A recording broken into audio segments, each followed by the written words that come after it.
আসসালামু আলাইকুম রহমতুল্লাহ বরকাত। শিশু ও বয়স্কদের কোরআন শিক্ষার কায়দার ক্লাস আজকে আমাদের হবে 40 নং ক্লাস।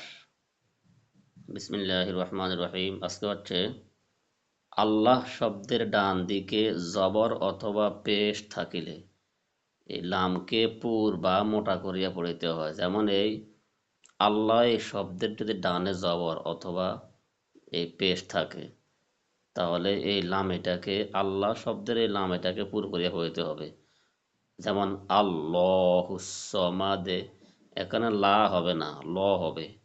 আল্লাহুস সমাদে, এটা গুরুত্বপূর্ণ পড়া।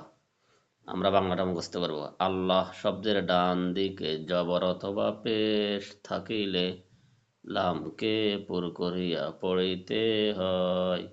যেমন আল্লাহুস সমাদে, আলিফ জবর লামে তাসদিদ, আল লাম খাড়া জবর এক আলিফ, ল হারফে সদ তাসদিদ হুস, সদ জবর স, মিম জবর মা, দাল ফের দু, আল্লাহুস সমাদ, ফাসুবহানাল্লাহি কাযালিকা ইয়াদরিবুল্লাহু। এখানে আল্লাহ শব্দের ডানে এখানে জবর আসছে, আর এখানে আল্লাহ শব্দের ডানে কি আসছে? পেশ আসছে। ইয়াদরিবুল্লাহু ইন তানসুরুল্লাহা, এখানে আল্লাহ শব্দের ডানে কি আছে? পেশ আসছে।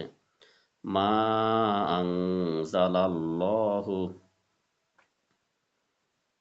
বিআন্নাল্লাহা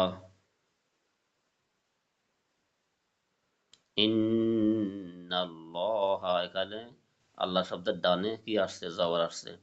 ইন্নাল্লাহা আলা কুল্লি শাইইন কদির। ইনশাআল্লাহ পরবর্তী ভিডিওতে দেখা হবে।